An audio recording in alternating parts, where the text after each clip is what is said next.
lengua de las trompas uterinas, gracias.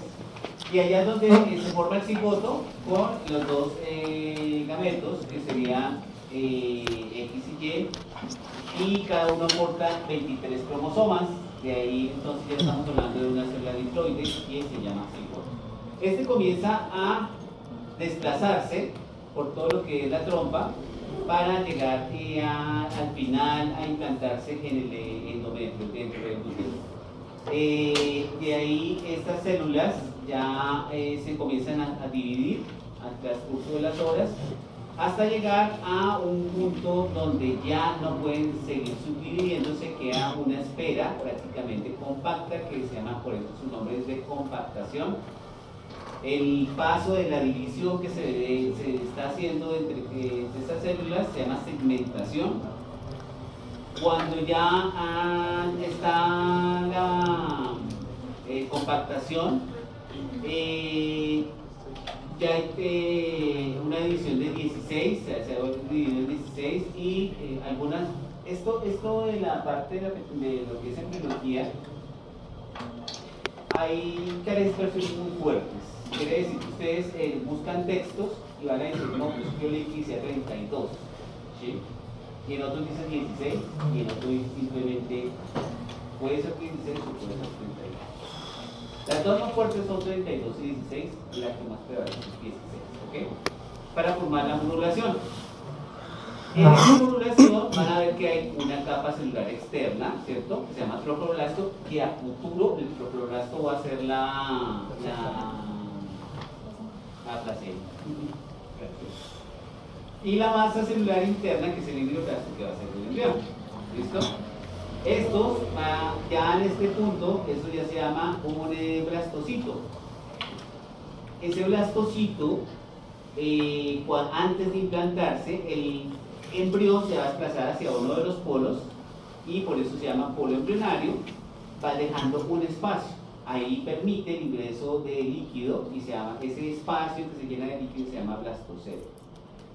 Después de que la mórula ingresa ya al útero, se elimina lo que es la zona pelúcida.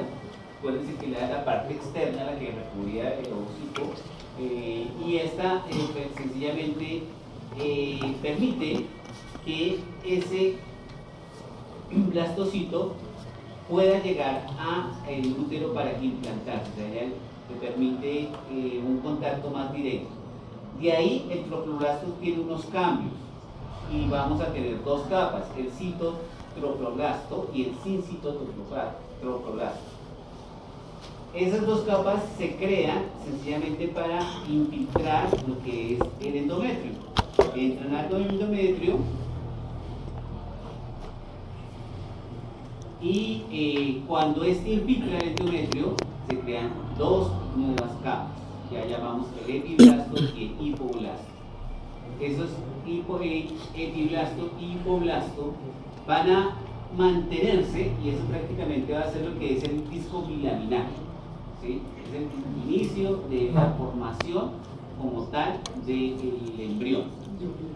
Mientras que el sincitotroplasto sigue infiltrando el endometrio, buscando en sí lo que está buscando el sincitotroplasto es el contacto con la irrigación y el drenaje de la madre, o sea, las venas y las arterias de la madre, eso es lo que está buscando el sincitotroplasto.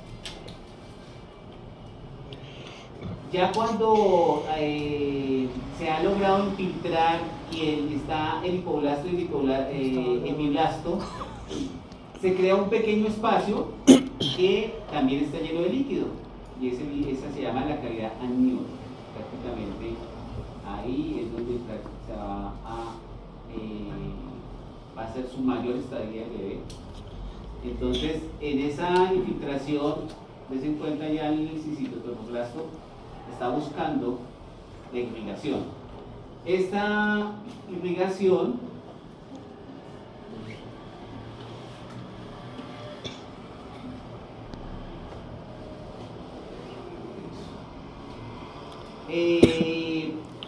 ya cuando ya logra el contacto, des en cuenta que ya logra el contacto con los vasos sanguíneos, ese cintotrofoblasto ya está ensanchado y crea unos espacios se llaman lagunas trofoblásticas, que después se van a llenar de sangre y van a tener contacto directo con lo que es las arterias y venas de la madre, y va a aparecer la primera circulación uteroplacentaria.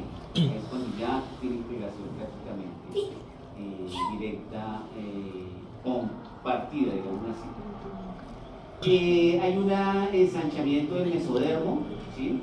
Y ese ensanchamiento del mesodermo, como les digo, va a más adelante a ser lo que es la placenta. Eso va a cambiar de nombre y se va a llamar el corion. Ese corion va a estar envolviendo prácticamente lo que es el embrión y lo que es el saco uterino. Pero se crea un pequeño puente, ¿cierto? Y ese puente, es la elongación de ese corion, es el pedículo de fijación. ¿Qué es el pedículo de fijación? A futuro va a ser el cordón umbilical. Se encuentra que comienzan a imaginarse los vasos por ese pedículo de fijación, comienzan a imaginarse lo que es arterias y venas para tener contacto ya con lo que es el embrión y el saco uterino. Bueno, llega un punto donde ya se cierra completamente el endometrio, y ese cierre, esa cicatriz, hay un sangrado. Y es el sangrado que se confunde muchas veces con la menstruación. Entonces, por eso muchas veces las mujeres piensan que no están embarazadas, porque cuando se cierra, por la fibrina se cierra, se queda cerrado esa abertura que creó la infiltración, entonces hay un sangrado. De ahí entonces estamos viendo que lo que es el epiblasto y el hipoblasto se mantienen como son viscobilaminar, ¿cierto? Y la placa precordial comienza a cambiar, se vuelve, las células ya son planas y se están volviendo cilíndricas. Y el anios, que es la parte donde va a encontrarse el filamento. Después de que ya está ha pasado de la parte bilaminar, si hay una infiltración por el canal primitivo y el poro primitivo, de células que vienen de lo que es el epiblasto, y van a ir por el centro y van a hacer un espacio adicional en medio de los dos discos, ¿cierto? Y van a formar lo que es las tres capas, que sería el ectodermo, mesodermo y endodermo. Quiere decir que el epiblasto va a ser el ectodermo, el hipoblasto el endodermo, y la que se crea es el mesodermo. ¿Listo? En medio, por esa infiltración de las células del epiblasto. De ahí es cuando ya hablamos de la organogénesis, que es esas tres capas que forman todos nuestros diferentes. ¿Señor? Donde las capas que van a formar nuestros diferentes órganos y sistemas, ¿sí? Entonces decimos que el ectodermo pues, se encarga del sistema nervioso, no solamente del sistema nervioso, se encarga de otros más, pero es el principal. El mesodermo de todo lo que es la parte de sostenimiento, músculos, huesos, y el endodermo lo que es la parte del sistema digestivo y de los pulmones y otros. La notocorda viene a participar, es una placa que se comienza a imaginar, está en medio de estas tres capas, se comienza a imaginar, se comienza a cerrar para formar un tubo, y ella lo que va es a segregar sustancias químicas estimulando los diferentes capas, ya sea del ectodermo o del mesodermo. ¿Para qué? Para que ellos comiencen a cerrar las alas, especialmente la del ectodermo. Se comienzan a cerrar las alas, ¿cierto? Para formar una invaginación, y esas alas de la placa neural van a formar a futuro lo que es las crestas neurales, y finalmente se cierra para formar lo que es el tubo neuronal. Eso lo conocemos como neurulación, la formación ya del sistema nervioso central, en inicia allí. Ese sistema, bueno, ya cuando se cierran esas placas y se forma como tal ese neuroporo, ese tubo neuronal, tiene dos aberturas, una que está en la parte superior y otra que está en la parte inferior. ¿Sí? Vemos el neuroporo craneal o anterior, el neuroporo caudal o posterior. Y en lo que se ve como granitos como en el centro que son, parecen a una mazorca, ¿cierto? Que son las somitas, entonces las somitas a futuro van a ser lo que es las vértebras. Pero ¿qué sucede si esos neuroporos tienen unos días que tienen que cerrarse? Tienen que cerrar exactamente en ese día, no antes ni después, sino que se cierran exactamente ese día. Y si llega a suceder esto y que se cierran antes o se cierran después, pues sencillamente pueden haber algún tipo de malformación general. Ese neuroporo anterior o hacia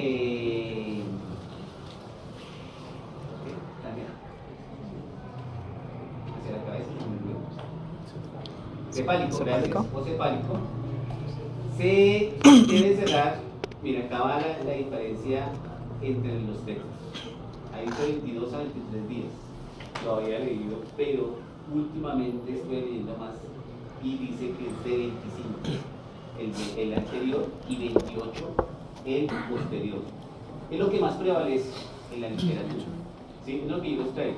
¿Y qué hago? Cojo 20 artículos, comparo, y si en 12 dice que es 25, por eso lo saco. Esto cambió ya.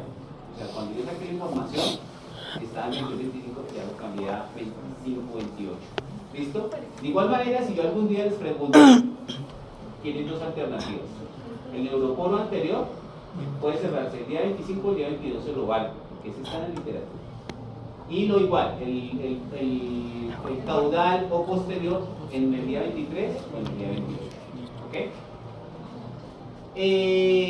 Si esto se cierra antes, vamos a ver que van a aparecer patologías como la anencefalia, ¿cierto? Y sencillamente lo que es la bóveda craneana, no hay formación de la bóveda craneana, incluso parte de lo que es el encéfalo, no evoluciona, no evoluciona. También puede darse que el neuroporo posterior o caudal sencillamente se cierra antes y vamos a ver la distrofia de la espina líquida. Y una de las patologías que se da o subanomalías es el mielomeningocele y el encefalocele. Estos dependen del momento en que se cierre, ¿sí? Se está cerrando prematuramente o posteriormente. Recuerden, la patología que ocasiona estas alteraciones regularmente se dan por virus, ¿no? O bueno, ¿por qué? Que provocan que se cierre antes. Okay. Y uno de esos es, ¿recuerdan el chikungunya? Sí. Sí, la malaria. Cuando acá en la parte de lo que fue el valle de Chocó, bastante en España. Por la malaria. Y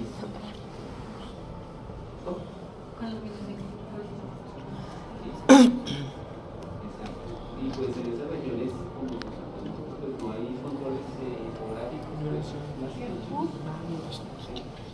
pues bueno, entonces ya después de que ya ha formado el sistema nervioso central, vemos que hay unas vesículas, una dilatación de la parte cefálica, y en la primera vesícula, las primeras son el prosencéfalo, ¿cierto?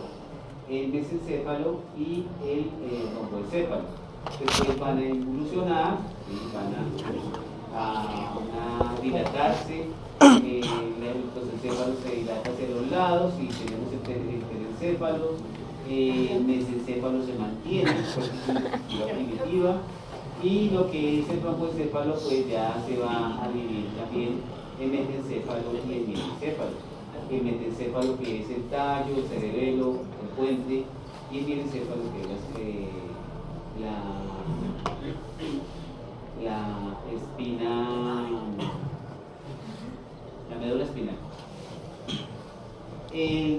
telecéfalo se va a dividir también en el prosencéfalo se divide en telecéfalo y en diencéfalo, ¿listo?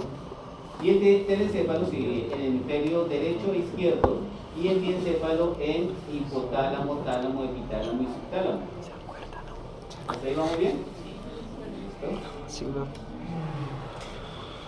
Bueno, dejémoslo ahí porque es lo que sigue ahorita con el otro.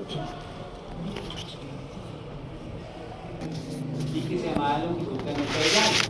Esta medida se realiza especialmente en el primer trimestre del embarazo, ¿sí? Después van a encontrar que ya para hallar esa edad se hace el perímetro craneal, se hace la medida del fémur, la cavidad abdominal, ¿cierto? Ya tenemos los parámetros diferentes. Entonces, estas son las dos que lo que más se utiliza es la longitud craniocaudal.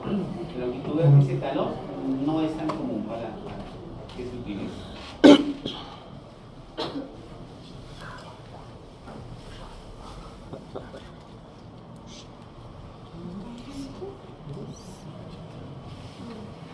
¿Por qué hacemos ecografía transvaginal? ¿Por qué no la hacemos transtorácica? ¿Y de qué depende esto? Eso vale. ¿Sí? Entonces, la transvaginal es, digamos que es más sensible y específica que la transvaginal que la transabdominal. Y pues sencillamente es más específica y más sensible, pero no es tan recomendada, ya les dije por qué, ¿no? ¿Por qué? Sí. La T que está en la altura, entre más cerca Madre, tengo una carras, pero...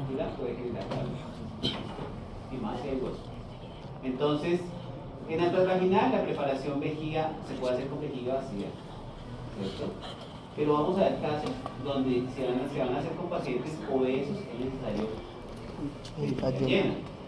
¿Y por qué? Porque, o sea, de todos modos, el primer trimestre, la vejiga llena, esa interfaz aporta, sirve como medio acústico para que la onda pueda dar mayor información.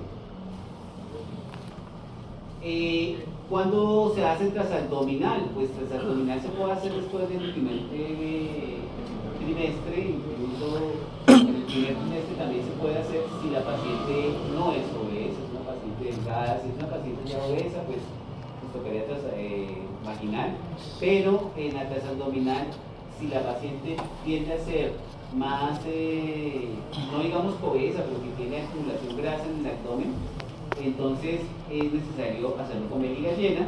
¿Para qué? Para que nos permita el desplazamiento del panélulo abdominal, lo va a desplazar hacia arriba y nos va a dejar pues, una capa grasa mucho más delgada para que la insolación pues, pueda llegar a donde nosotros necesitamos.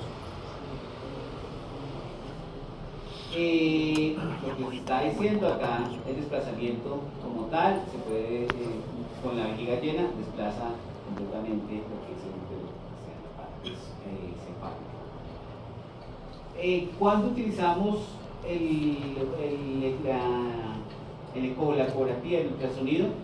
Tenemos una manera de utilizarla simplemente de una manera estándar, ¿cierto? Para hacer una evaluación del embarazo, el primer trimestre, el segundo y tercer trimestre. Y tenemos también un uso que es ya especializado, que ya es cuando tenemos sospecha de una complicación, entonces es necesario hacer ya un ecocardiograma fetal, un perfil físico, un doppler fetal, la ecografía que se hace en la semana de 11-14, que antes era solamente opcional, hoy en día se está haciendo prácticamente como tamizaje, y pues es determinar si hay una cromosomía ahí en el embrión.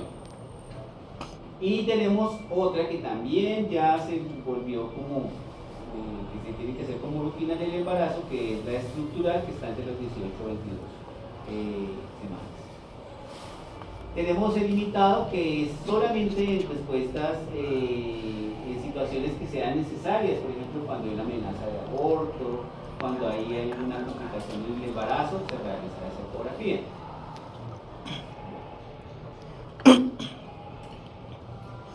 ¿Para qué se realiza? ¿Y para qué se realiza esa primera ecografía? Pues mirar la viabilidad fetal, establecer precisión de la edad gestacional, el número de fetos, la crinosidad, la amniosidad y el tamizaje. La viabilidad fetal es sencillamente verificar si el embrión está vivo o no está vivo. ¿Cómo sabemos? Sencillamente mirando si hay una actividad cardíaca. ¿Con qué utilizarían ustedes para mirar la actividad cardíaca? Sí. ¿Y cuál otro? ¿Con qué mirarían ustedes si hay una actividad cardíaca?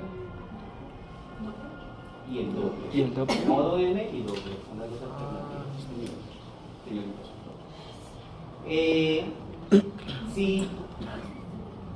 Sencillamente si no hay, claro está que hay que tener, hay un índice para hacer esto.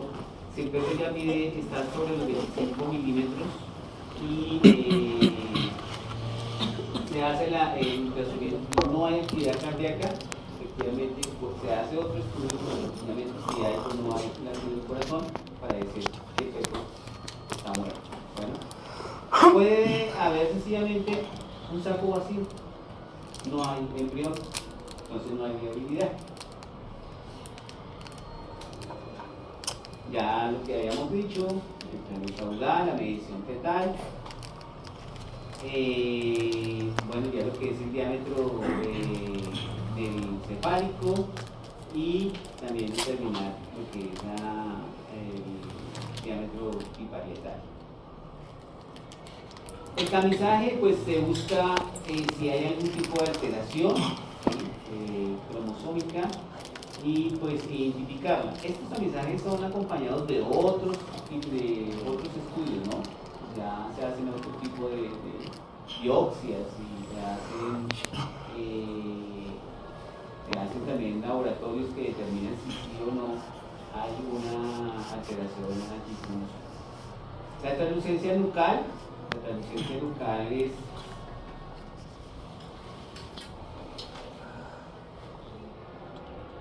la translucencia nucal es este espacio que se encuentra acá, que no debe superar los 3 milímetros. Está de 1.3 a 3 milímetros. Si está por encima de este rango, lo más posible es que haya una alteración, ¿sí? En que regularmente es el síndrome de Down. El hueso nasal, se revisa también el hueso nasal, que no haya ausencia de este o sencillamente que el ángulo no esté aumentado. Aumentado quiere decir que estaría prácticamente recto. Pues otro indicador de que es otro marcador de que puede haber un síndrome de Down. El tubus venoso, sencillamente se le verifica con el Doppler si hay o no hay seductos. Pues esa comunicación muchas veces es normal dependiendo de las semanas en que se puede.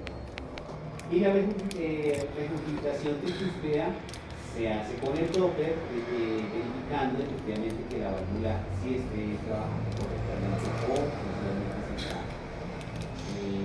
con alguna anomalía. En la translucencia nucal ya dijimos que son 3 milímetros, ¿cierto? Se verifica que ese espacio se mantenga no mayor a 3 milímetros y si está, pues hay alteración. Pueden dar cuenta, está alterado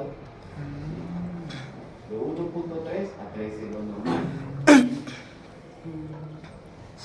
Y también se verifica la cromosomía si puede causar, ya miramos los marcadores, ¿cierto? Los marcadores son esos 4 que les mostré ahorita, y dependiendo de estos, pues van a desencadenarse estos síndromes, el síndrome de Down, que es la cromosomía 21, ¿cierto?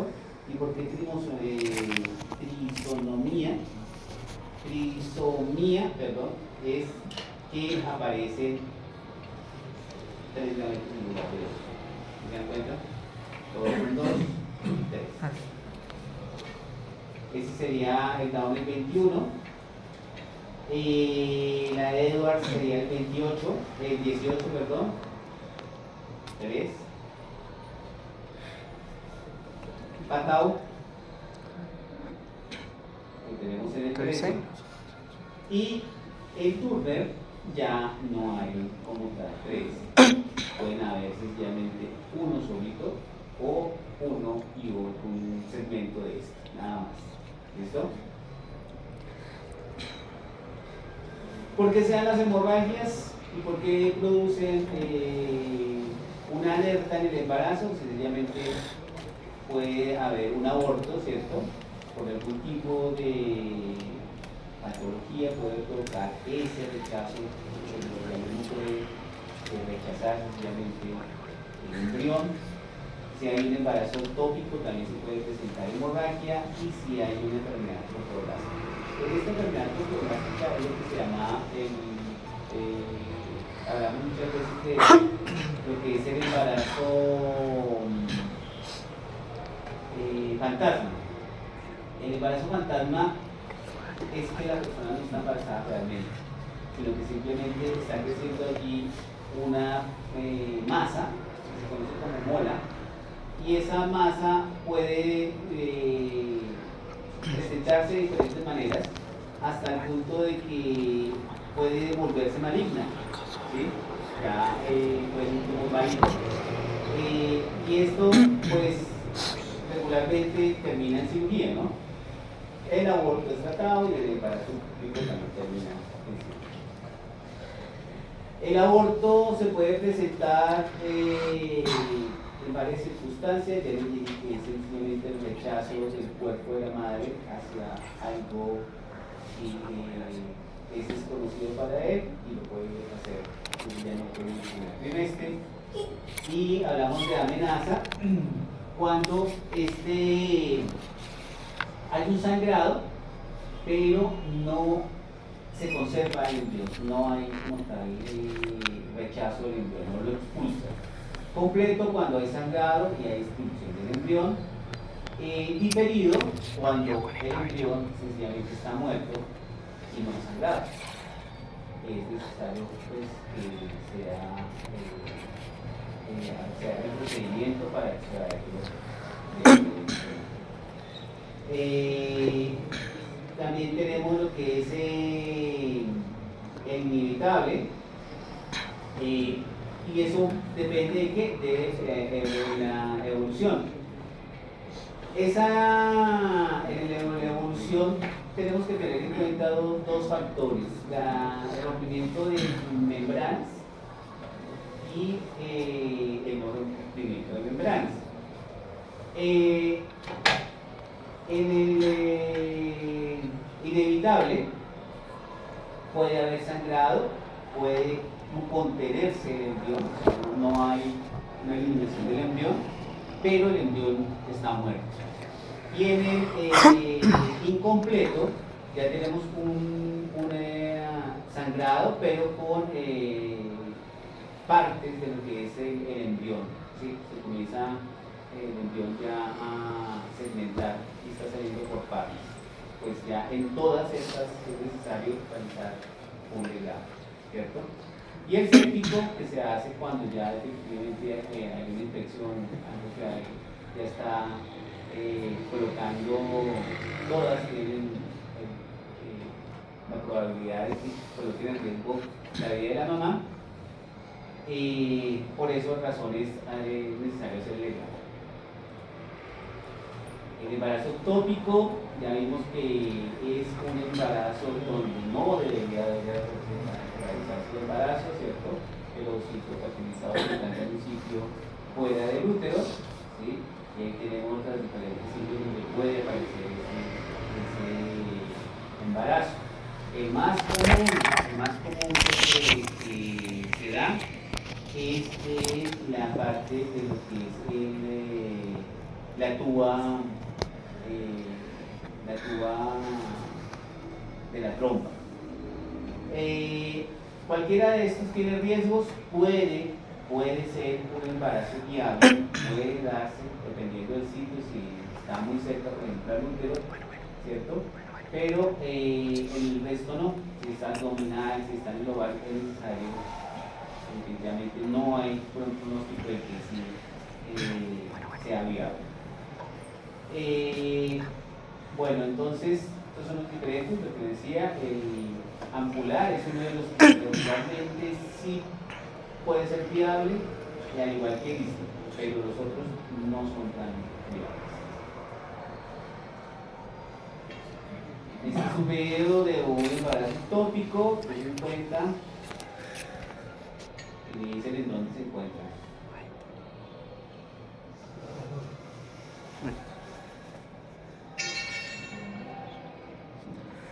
¿Cuántos está? ¿Qué tipo de embarazo tópico sería ese? ¿Dónde está? No. Mira. Ya la secuencia. Está en la trompa. La trompa, ¿no? Tiene el ovario acá. ¿Se lo ven? Sí. El ovario. Y está. La comida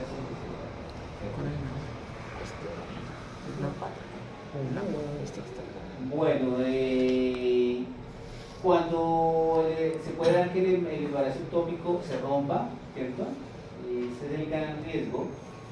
Y utilizamos el Doppler para buscar lo que se llama el signo del anillo de fuego. El signo del anillo de fuego es sencillamente mirar si qué tan irrigado está, ¿sí? Y si efectivamente no se vaya a confundir con otras estructuras. Y acá está, des en cuenta que acá se ve perfectamente el saco, el útero, ¿cierto? Pero acá no podemos diferenciar. Vemos una imagen anecoica, ¿cierto? Vemos aquí una imagen ecogénica. ¿Qué creen que es esto anecoica? Sí, es un podría ser. Podría ser. ¿Qué? Sangre. ¿Sangre? Se rompió el saco. Se rompió el saco, entonces por eso también lo aquí. ¿Y es sangre que fresca o coagulada? No, coagulada. ¿Coagulada? Fresca. Si estuviera coagulada, ¿de qué tono sería? Hiperecoico, ¿no? No alcanzaría. No. Hipo. Está ahí entre hipo y Eso. se ve un gris muy clarito tirando a Estaría hipo, sí. oscuro. Bueno, entonces tenemos también las amenazas de aborto. Hay sangrado, des en cuenta que hay acá. ¿Qué es esto?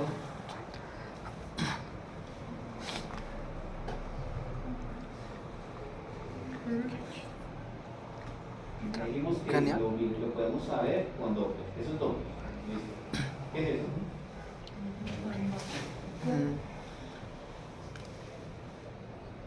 ¿De dónde sale el corazón?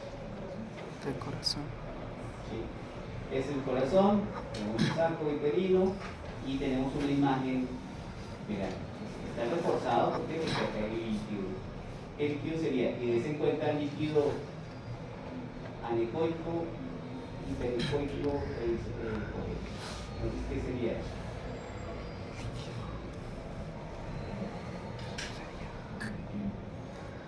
¿Qué se les ocurre?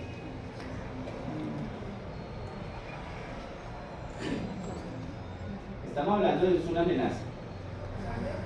Sangre, ¿no? Exacto. Entonces, ¿cuál sería la pesca?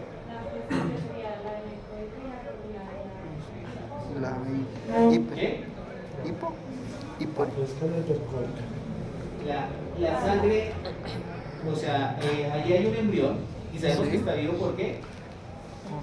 Porque el Doppler nos está mostrando que sí efectivamente hay irrigación, ¿cierto? Mira. Eso. Pero hay un hematoma, porque hay un sangrado. ¿Sí? Ella consulta porque hay sangrado. Entonces, sabemos que tiene sangre fresca que es Anecoica. y tenemos un coagulito ya como tal, porque se está viendo que Hiperecoico, ¿no? entre más tiempo lleve, más la Más. sería. Ah. ¿Listo? Y acá vemos que no hay sencillamente Ten en cuenta, en el espectro no hay ritmo cardíaco. ¿Sí? Deberíamos tener un bando, un ancho de banda, ¿cierto? Con ciertas velocidades, marcando impulso, no hay pulso. Aquí tenemos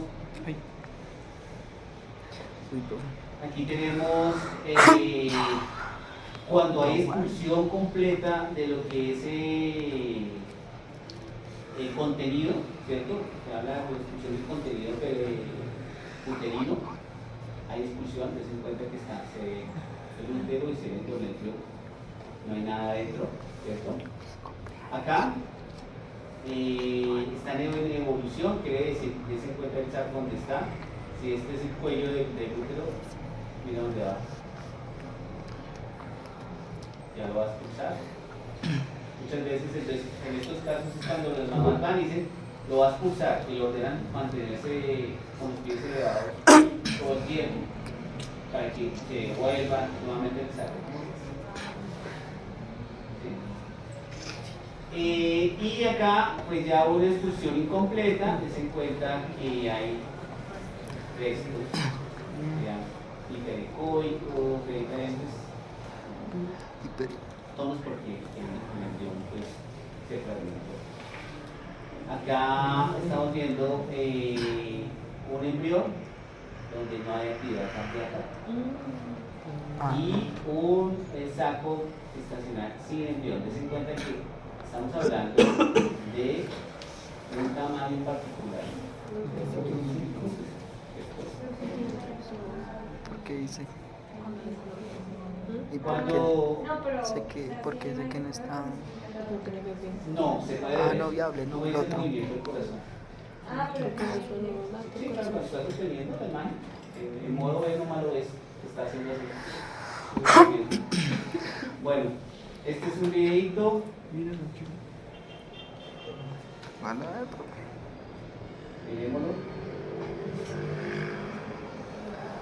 Pero no tiene sonido. Súbale. Muy bien. Bueno, si de pronto lo puedo olvidar, si no, no empezamos. Lo miren. Y en el segundo trimestre, pues, para que se realice la detección de anomalías de crecimiento, malformaciones congénitas, el monitoreo del embarazo múltiple, el cribado prenatal, actividad cardíaca, edad, peso fetal, anatomía básica y detalle anatómico y aspecto y ubicación de la placenta. Entonces, ya se encuentra que cambia la manera que se abre. Ya esto vamos a hablar más rato de cuánto es la probabilidad de nacimiento, porque se toma el diámetro perinatal, el diámetro abdominal y la longitud femoral. ¿Cuál es la función del equipo que se encarga para decir fecha estimada de nacimiento está? La función del equipo. Uy, pero ¿cómo no lo entendí? Sí, pero acuérdate que tiene un nombre.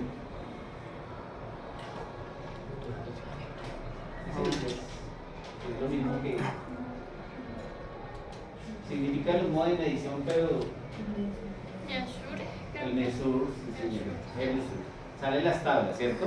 Sí. Salen unas tablas, esa es la diferencia, que el mesur saca unas tablas para hacer la comparación, es decir, esto tiene tal medida y esto. Para que en el caso se utilice, ¿no? Porque el mesur ofrece las diferentes medidas según el estudio que usted vaya a realizar. También se mira la anatomía fetal, ¿cierto? Des en cuenta en esta imagen que se está haciendo un barrido a nivel facial. La nariz, las fosas, los labios, ¿cierto? Para ver si el labio leporino, el mentón, y acá pues irían las ópticas, pero como se está verificando si el labio leporino pues está tan anterior. El rostro, se verifica si está en formación del maxilar, si está completo, no está completo, si está retraído, no está retraído, ¿cierto? Y los ojos, si los ojos realmente las órbitas están como están. La identificación del corazón, ¿cierto? Entonces ya se hace un barrido, sería un barrido transversal, se pueden ver las 4 cámaras, ¿cierto? Izquierda y derecha. Se hace un barrido también para ver si está en la parte longitudinal de ambos lados, para ver si están también completas lo que son las válvulas. También se verifica lo que es el cordón umbilical, ¿cierto? Si está en su posición, si realmente hay irrigación o no, si hay la vejiga, que también se encuentre en su posición, los riñones que se encuentren también activos. ¿Qué efecto es este? ¿Sombra acústica? Muy bien, o sea que esto que es hueso. Pues, Exacto, la columna. Bien. Entonces acá también verificamos cómo está la columna y cómo está la espina, buscando espina bífida, ¿cierto? Las extremidades también se verifican, también se verifica mucho lo que son los deditos, las manos, que estén completas las articulaciones, las falanges, ¿cierto? Bueno, la valoración de la placenta, si ésta se encuentra en posición o en algún momento se está viendo hacia un sitio que no debía ser. Entonces, ¿qué es lo que sucede con la placenta previa? Pues ocluye la salida, ¿cierto?, del útero para que pueda salir el bebé normal. Estos pacientes regularmente pues, terminan en cesárea. De todos modos, la placenta previa parcial se puede corregir, ¿sí? Después ellos regularmente esperan a que se corrija, si esto, para que no suceda esto, y acá estamos viendo la normal.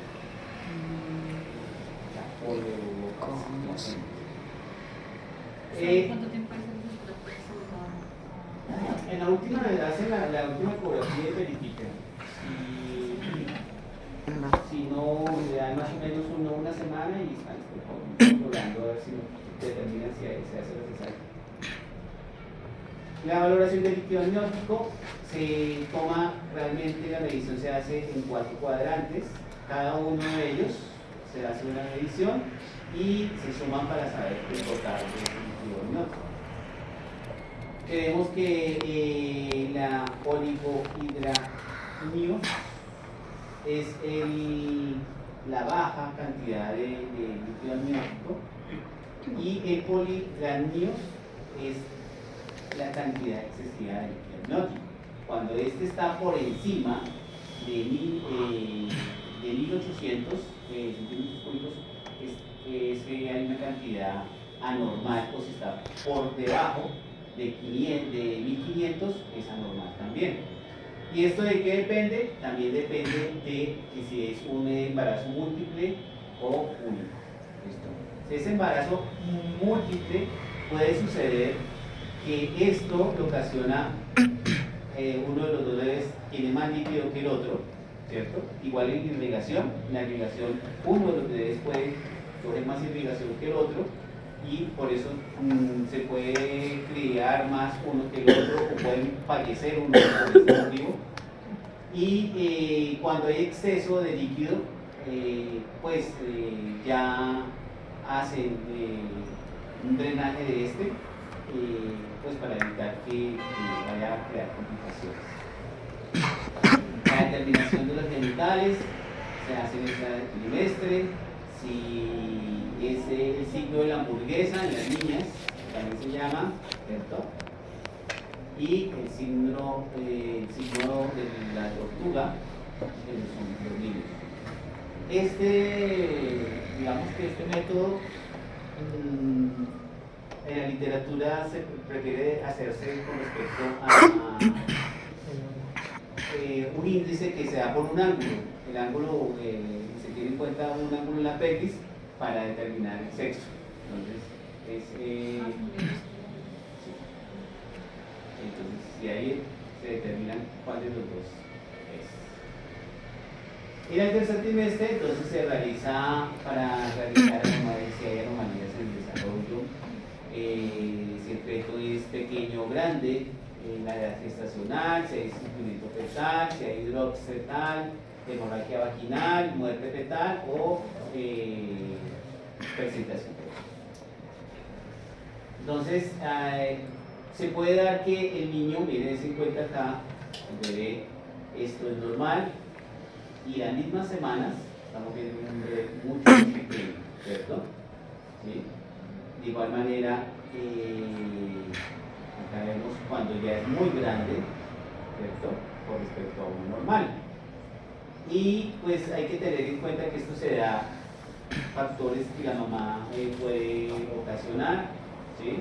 Si la mamá es diabética, si es hipertensa, si la alimentación no fue ideal durante el embarazo, desencadena esto.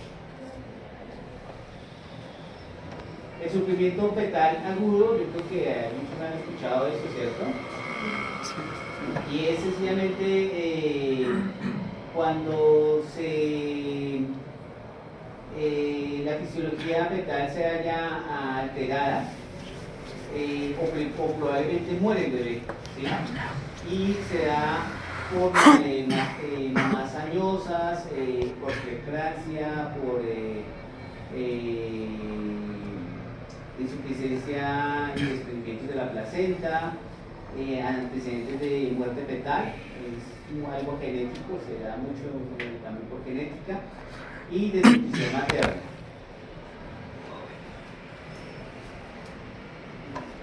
Entonces, en ese momento es cuando vamos a ver que ya se hace la ecografía especializada, ¿cierto? Hablábamos de la especializada es la ecografía de perfil físico.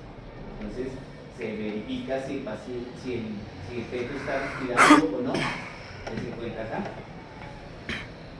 ¿Qué se utilizó allí? Doppler. Sí, señorita, Doppler. Entonces está verificando que efectivamente está respirando el bebé. Tiene los movimientos respiratorios, igual que el diafragma se mueve antes del nacimiento porque lo está preparando para el nacimiento. Entonces, lo que realmente está respirando, ¿qué es ahí? Exactamente. Muy bien. Entonces, también se mide el líquido amniótico y la frecuencia cardíaca. Se encuentra que se utiliza, ¿qué tipo de pulso es? ¿Cómo? No, ¿qué tipo de pulso? Continuo, sí. Continuo, sí, señor. Están viendo entonces, sencillamente, aquí, esa parte de lo que es la distancia. El hidrops es la acumulación de líquido en el tejido subcutáneo, ¿cierto? Y se puede dar en cualquiera de las cavidades, abdominal, se puede dar también en el cráneo, ¿ya? Se puede dar en diferentes, donde haya cavidades se puede acumular, ¿cierto? Y las causas por incompatibilidad de VIH, anomalías cardíacas, cromocitopatías, infecciones maternas, toxoplasmosis, sarampión, todo lo que sea virus,